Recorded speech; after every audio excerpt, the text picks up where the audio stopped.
como você apareceu? Porque você tem uma trajetória aí, que você estava falando, que abriu sua primeira empresa com 16 anos, como é que foi isso lá atrás? Como eu apareci em São Paulo ou como eu... Como você saiu, de onde você saiu e apareceu pro Brasil inteiro? Porque eu já ouvi você falando algumas vezes que, assim, tinha tudo para você nunca, para ninguém nunca ter te conhecido, né? Todas as adversidades possíveis tinha ali. Então, como é que foi esse Paulo, criança? Como era? Bom, eu desde muito cedo sabia o que eu queria e eu sabia que era muito difícil. Então, desde muito cedo, eu estudei tudo que eu tinha para estudar, mesmo assim. Eu fazia todo e qualquer curso que eu tinha oportunidade. Eu fui uma pessoa muito formada pelo Sesc, lá em Palmas. O Sesc, o Sebrae, o Senai, eram empresas que tinham davam muitos cursos lá. Então, assim, eu falei ontem com as meninas, eu fiz um curso de larvárias. A gente falando sobre máscara, eu falei... eu fiz um curso de larvárias, eu entendi larvárias. Eu sei, é uma máscara. Um tipo de máscara que não tem uma feição exatamente. Então, ela tanto pode ser uma máscara feliz quanto uma máscara triste, depende do seu corpo. E eu fiz um curso de larvárias junto com um curso de manipulação de bonecos. Então, eu fiz todo e qualquer curso relacionado à minha área. Até não relacionado à minha área também. Eu fiz curso de operador de empilhadeira, porque eu falei assim, se algum dia eu fizer um personagem que precisa empilhar... Eu vou saber. Eu vou chegar na cara da Globo e falar assim, ó, operador de empilhadeira.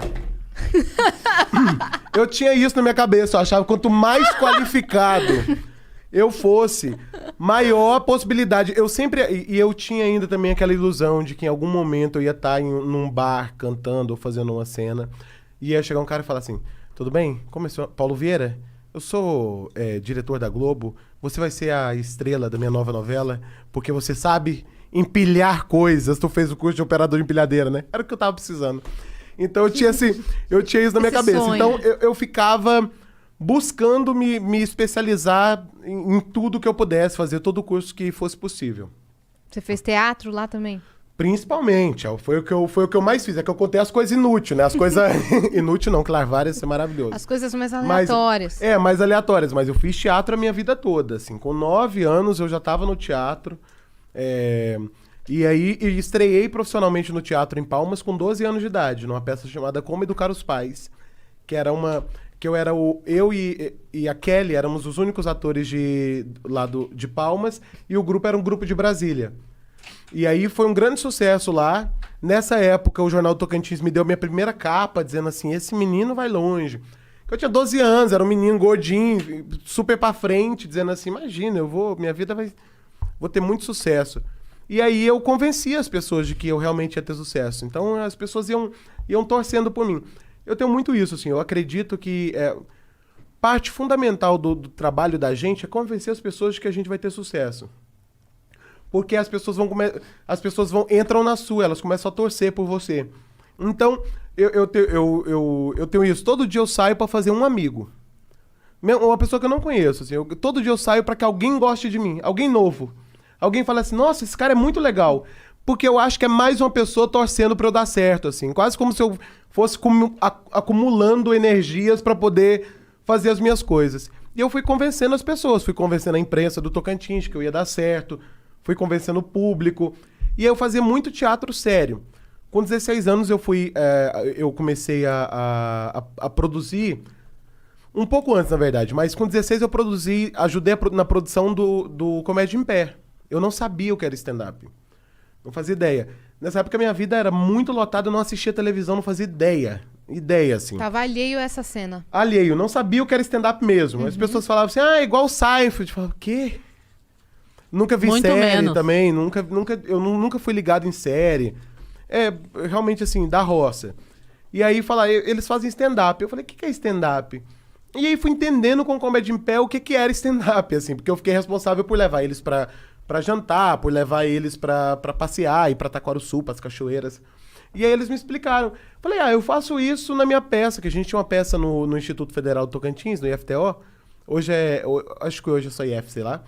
Que era, toda semana a gente tinha um espetáculo novo. E aí, a cada semana, eu era o mestre de cerimônias. Então eu entrava pra dar tempo das pessoas trocarem de figurino, ficava conversando com a plateia. Eles falaram, bom, isso é stand-up. que você fala, por exemplo? Eu falei mais ou menos o que eu falava, eles falaram, é stand-up. Isso é seu? Você criou? Aham. Então você faz stand-up. Sobe com a gente hoje e faz. E aí foi a minha estreia no stand-up. Foi com Comédia em Pé. Eles falando... Apenas. E aí foi meu primeiro e único open da vida. Foi com Comédia em Pé. Porque depois disso, o dono de um restaurante lá viu e falou assim, vamos ter uma noite aqui. Acabei de voltar de Nova York. Não tem sempre alguém que acabou de voltar de Nova York no stand-up? Acabei de voltar de Nova York. E nunca é a gente. Nunca é a gente. É impressionante. E aí, Não, isso tá bombando e não sei o quê. Vamos fazer uma noite aqui. E eu comecei a fazer uma noite lá em Palmas. E comecei a convidar. Aí, assim, foi juntando outras pessoas fazendo também, né? Nessa época, o Luciano Fileuria. E depois chegou o Bruno Barros, o Bruno BBB. E o Fopa, que juntaram comigo, fizeram o grupo Tô na Comédia. Depois veio o Ricardo Freitas, o Italon Basso. Então a gente foi construindo uma cena lá. Seu texto era do quê? Cara, basicamente o meu texto é o meu texto de hoje, assim. Eu não sou do tipo de comediante que faz um solo por ano. O meu solo que eu faço hoje, ele demorou 10 anos pra ficar pronto. Eu não tô falando isso pra falar assim, é um trabalho de artesão mesmo, tá? Que eu sou muito ourives da palavra. Não, é porque realmente, assim, eu acho que o stand-up, ele é uma confissão. E eu vou trabalhando meu stand-up conforme a minha necessidade de me expor e conforme as coisas que eu preciso trabalhar na minha cabeça, na minha vida. Por exemplo, esse meu stand-up agora é um stand-up que eu trabalho a relação que eu tenho com a minha família. Maravilhoso. Ele termina com uma das piadas mais doídas que eu já fiz na vida, que eu termino meu stand-up fazendo... Já vou queimar aqui a final do meu stand-up, tudo bem? Vocês depois vão ver, fingir que nunca viram. Eu termino meu stand-up contando que a minha mãe, uns anos atrás, me contou que tinha tentado me abortar. Minha mãe chegou pra mim e falou... Quando eu descobri que estava grávida de você, eu tomei remédio para te abortar. E eu conto isso no final do meu stand-up. Tava um maior clima de alegria. Eu quebro e digo, minha mãe me contou isso, que tentou me abortar. E desde esse dia, eu tenho muito comigo aquele ditado. O que não mata, engorda. Eu termino assim meu stand-up. Mó climão, toca cartola. Alegria era o que faltava em mim. Então, o meu stand-up é muito nesse lugar da confissão e do que eu quero dizer sobre mim, do que eu quero dizer sobre a minha história. Enfim, por isso o meu texto dessa época era um texto ainda também falando sobre Palmas, falando sobre como Palmas era uma cidade que não era cosmopolita, era uma cidade de interior. Ainda falando sobre como as pessoas achavam que Palmas era. Eu falava muito sobre isso, assim. Não sei se já falava sobre a minha família, não sei. Mas assim... Você tinha um texto que falava sobre de ser pobre, o fantasma na casa do pobre? Não. Esses são textos... São textos mais... são textos de, sei lá, uns 7 anos pra cá, assim. Nessa época, não. Nessa época eu falava muito sobre Palmas. E eu falava muito sobre política lá. Falava muito. Tanto que o Edinho do Havia muito fazer show com a gente e ele falava assim, o Paulo só vai descansar quando ele for assassinado no Tocantins e virar um Marte da comédia. Tipo assim, um Marte... Porque eu fazia muita piada Tipo, uma vez tinha um político em Palmas que foi condenado por trabalho escravo. E ele tava na plateia uma vez. Aí eu fui e falei, vamos cantar junto um dia no karaokê. Aqueles escravos de Jó jogavam caxanga. E aí, eu sempre quis ser essa pessoa sem limite na política de lá. Sempre quis ser saber o que eu podia fazer. Muito nessa vontade de me encontrar também. Uhum. Muito querendo saber quem sou eu, assim. Que tipo de voz eu tenho? Eu sou uma voz... ousada, eu sou uma voz de ruptura, ou eu sou uma voz de... eu tava vindo pra cá e passou uma gostosa, sabe assim? Que tipo de voz eu sou? E o Tocantins me ajudou muito na construção disso. E a cena de São Paulo não sabia que eu existia, só que como eu ia levando comediantes pra lá pra fazer show com a gente, a galera começou a voltar e a falar bem de mim aqui em São Paulo. Nessa época eu conheci Cris, não foi, Cris? Sim. Você foi lá fazer comigo... conheci Morgado. Morgado me ajudou muito. Falou muito bem de mim aqui em São Paulo. Muito, Isso muito. faz diferença pra caramba. Né? Muito. E aí as pessoas vinham falando... o Oswaldo Barros, a galera de Sorocaba toda. Enfim, uma galera ia fazer show comigo, voltava falando bem, assim. Fábio Lins, todo mundo. O Murilo Couto, que eu levei pra fazer o primeiro mico. E aí essa galera que ia falando bem de mim, até a Fernanda do Comedians querer me marcar. E aí um dia eu recebo no meu e-mail... Isso foi pré-risadaria? Pré-risadaria. Um dia eu recebo no meu e-mail O Risadaria eu fiz com... sei lá, 17, 18... 2 anos depois. E aí um dia eu tô lá na minha casa, recebo um e-mail. Na minha casa não, na Lan House, né? Na minha casa. Ai. Abri meu bom Apple, até parece. Um dia eu fui lá na Lan House, que tinha aquele filme de dragão. Toda Lan House da favela tem um dragão, né? Um dragão. Fui na Lan House e vi lá um e-mail da Fernanda. Oi, sou a Fernanda do Comedians, queria te marcar aqui. Falei, nem pensar. Tem um síndrome do impostor, né? Eu falei... não vou fazer. E fiquei ignorando e-mails da Fernanda. Você tá brincando? Falei, não vou fazer. Não vou fazer. Ela conseguiu o telefone da minha casa, me ligou lá em casa, que eu não tinha celular na época.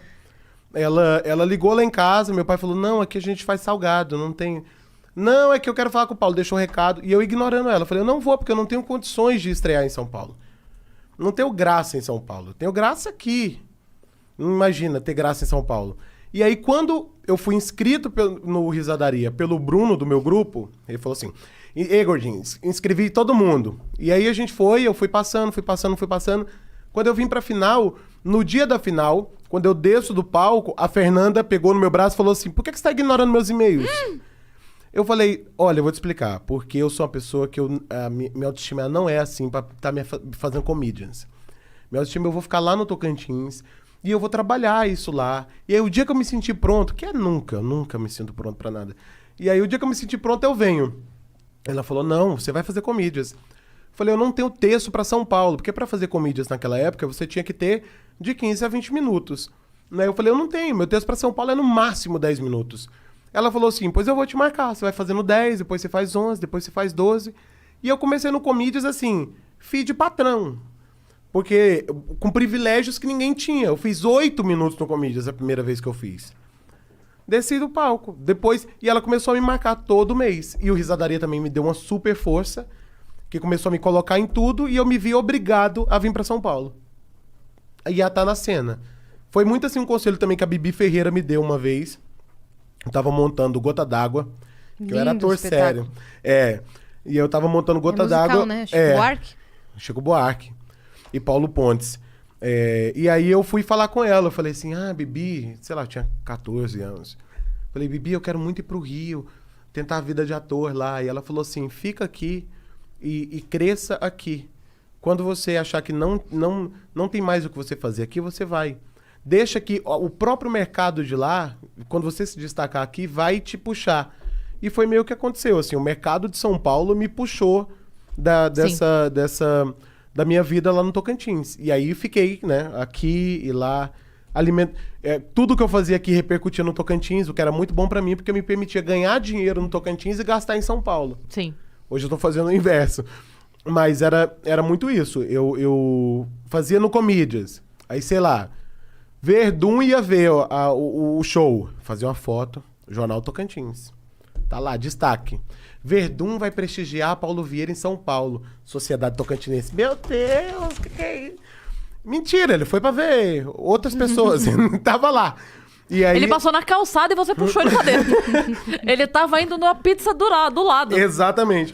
E aí eu fui, através da mídia, crescendo a minha imagem lá em Palmas. Paulo Vieira se apresenta com os maiores comediantes do Brasil. Paulo Vieira é um dos maiores comediantes, já é considerado um dos maiores comediantes do Brasil. Mentira, não era. Mas eu fui dizendo que era. E aí fui, as pessoas foram acreditando e eu fui indo. Foi carregando. Né? Porque... E aí por causa disso, aí era, por exemplo, uma empresa que me chamava para fazer um evento de 2 mil, 3 mil. Já me permitia comprar passagem de novo para voltar para São Paulo, fazer curso. Vim estudar, tá na cena, e voltava pra lá de novo, pobre, aí ganhava mal um dinheiro. E aí o Tocantins alimentou a minha carreira durante muito tempo, que foi o que me permitiu estar em São Paulo.